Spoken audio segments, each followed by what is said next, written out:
अस्सलाम वालेकुम everyone. Welcome to my channel learn with me. आज हम लोग बात करेंगे इंटेलिजेंस क्वांटिटी, यानी कि आज हम लोग बात करेंगे मक़यास ज़हानत के बारे में।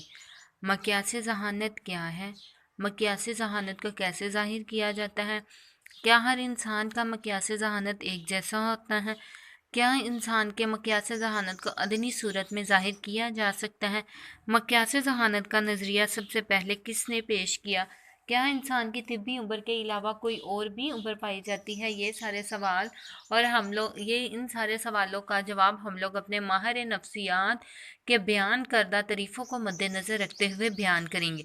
तो let's start go on our topic. मक़यास ज़हानत। मक़यास ज़हानत एक ऐसा पैमाना है जिसकी मदद से किसी शख्स की ज़हानत को अदनी सूरत में बयान किया जा सकता है। यानी कि मक़यास ज़हानत एक ऐसा पैमाना है जिसकी मदद से किसी भी इंसान के मक़यास के ज़हानत को अदनी सूरत में ज़ाहिर किया जा सकता है। यानी कि हम लोग उसको डिजिट्स में ज़ाहिर कर सकते हैं। डिजिट्स मीन के 1 2 3 में हम लोग उसके मक़यास ज़हानत को ज़ाहिर कर सकते हैं। मक़यास ज़हानत का सबसे पहले नज़रिया 1908 में फ़रांसी माहिर नफ्सियात अल्फ्रेड बिने ने पेश किया। यानी कि मक़यास ज़हानत का फ़र्स्ट ऑफ ऑल सबसे पहले नज़रिया फ़रांसी माहिर अल्फ़ाबेट ने पेश किया था।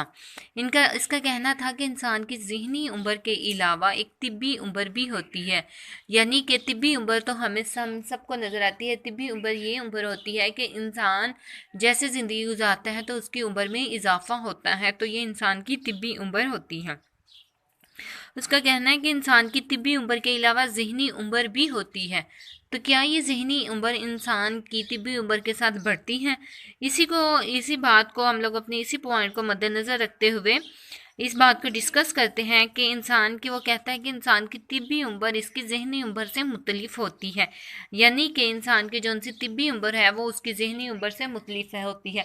ऐसा नहीं है कि अगर 5 साल का बच्चा है तो उसकी तिब्बी उम्र भी 5 साल होगी, ऐसा बिल्कुल नहीं है। क्योंकि उसका कहना है कि इंसान की जो सी तिब्बी उम्र है वो उसकी ज़हनी उम्र से मुख्तलिफ होती है।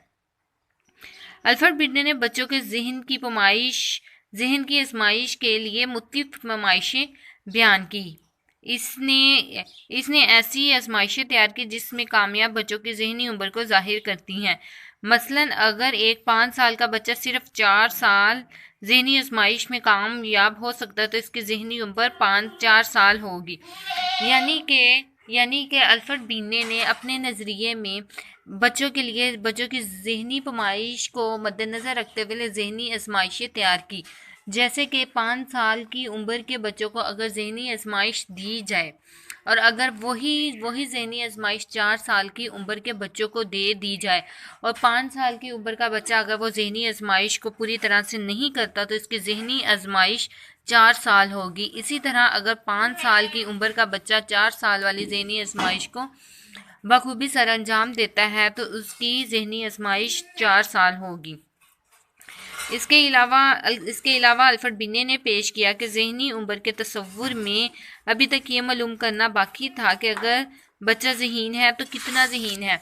बेसिकली अल्फ्रेड बिने के बयान करदा नज़रिए में अभी तक ये दरियाफ्त करना बाकी है कि अगर कोई बच्चा ज़हीन है तो वो किस हद तक ज़हीन है और अगर कोई बच्चा कुंद जहन है तो वो किस हद तक कुंद है। चनाचा अल्फ़ाबेट के जहनी उम्र के नज़रिए को मद्देनज़र रखते हुए जर्मनी के माहिर नफ्सियात सिडन ने मक़यास ज़हानत का फिर नज़रिया पेश किया, जिसमें उसने अल्फ़ा बिने की जहनी आजमाइश को पेश नज़र रखते हुए मुख्तलिफ आजमाइशें बयान की, जिसके बारे में ये कहा जा सकता है कि इसकी मदद से यह बताया जाता है कि कोई बच्चा कितना ज़हीन और कितना कुंद जहन का मालिक है। चनाचा फिर अल्फ्रेड बिने के नज़रिए को जर्मनी के माहिर नफ्सियात सिडन ने मज़ीद तकवीत दी और इसके ज़रिए आज भी जहनी उम्र के मक़यास ज़हानत को मालूम करने के लिए इन्हीं का बताया गया फार्मूला इस्तेमाल किया जाता है।